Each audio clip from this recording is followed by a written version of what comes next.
Peppa loves jumping in muddy puddles. But this time, she saw something unusual. It all started when Daddy Pig completely neglected his lawn. The grass got so tall that his lawnmower just broke. He asked for help from Grandpa Pig, who was always a handyman and had a more powerful lawnmower. And soon he arrived. You know, the weather's been really rainy lately. I think there's a big puddle in this grass that you can't see. I might get stuck and need your help. George heard about a big puddle in the grass and immediately went there. His childish brain could not realize the danger.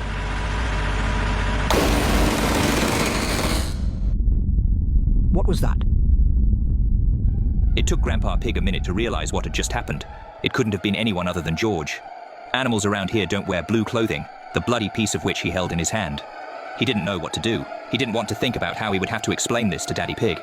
He took all the pieces of George he could find and hid them in the grass, but he himself was still covered in blood.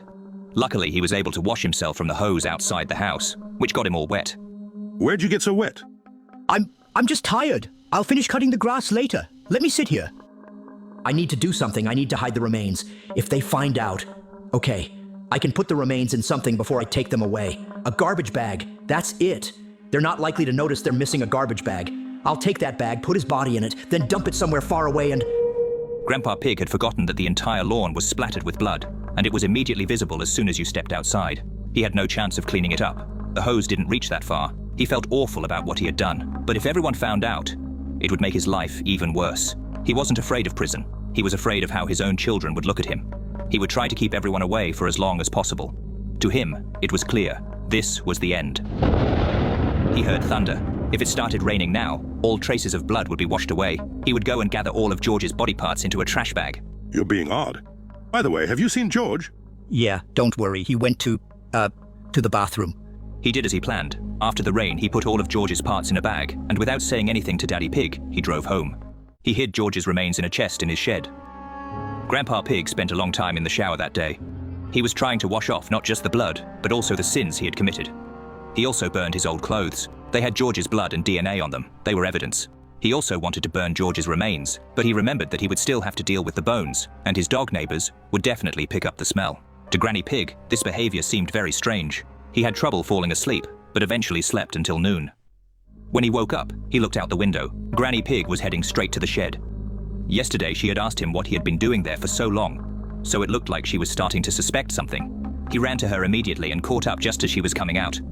She said she was just looking for the watering can. Looked like he was in the clear, for now. But Grandpa Pig decided to double-check that everything was properly hidden. That's when he discovered small pieces of George stuck between the blades of his lawnmower. If those had fallen out in front of Granny Pig, she would have understood everything instantly. Paranoia gripped him. What if he hadn't hidden all of George's pieces? There was only one way to find out. He stitched together all the parts of George, his own grandson. Oh, that was actually left in the trash bag by Peppa. And as it turned out, he had been right. Some of George's body and organs were missing. He sat for a long time thinking about it. The only explanation he could come up with was that the rain had been so heavy, the resulting streams had washed some of George's pieces away. He went to Peppa Pig's house, searched for a long time, but found nothing. Somewhere out in the world, small pieces of George are still lying around. But will anyone ever find them? Most likely the current carried them into the sewer. He needed to make sure the remaining parts were hidden. They had to be buried in the forest. Hello, Grandpa Pig speaking. Grandpa, I saw you walking near our house. It's not easy for any of us right now, and I'm glad you're trying to find any clues about George's disappearance. You know, the police said they want to talk to you. They said they'll come by tomorrow. Panic took over him. He had to get to the forest immediately. He packed a small supply of food and water. He wanted to take the remains as far as possible. He set off into the woods. The journey was long. He spent the entire day walking, going so far that his legs could no longer carry him. He didn't know this area, didn't know where he was. He was so exhausted that he couldn't even dig a hole. He laid out a place to sleep, thinking that in the morning he would have the strength to bury that black bag. But when he woke up, he found that the bag had been torn open. He hadn't thought about wild animals. Lizards and owls had picked up George's scent and carried him off piece by piece. His whole plan had failed. There was nothing he could do now. He walked in a random direction, and soon ended up back at his own house. Turns out, he had walked in a circle while wandering through the forest, and he made it just in time for the meeting with the police. It was a long interview. They asked him about every detail, where he had been, what he had done. He explained his behavior by saying he had been deeply shaken by George's disappearance, but the investigators were troubled by the fact that he claimed the last time he saw George, he was heading to the bathroom. George still used a potty, and it was unclear why he would be going to the bathroom alone. When asked about his appearance, he said he had been searching for George in the forest. He felt calm because he was sure that no one would find George's remains. Therefore, there would be no evidence against him. Okay, I understand. I'll come here later. Stay in touch. First, the investigators went into the forest to follow his footprints. There, they found a bag and a shovel. Later, Pepper came running with new evidence, a piece of George's nose.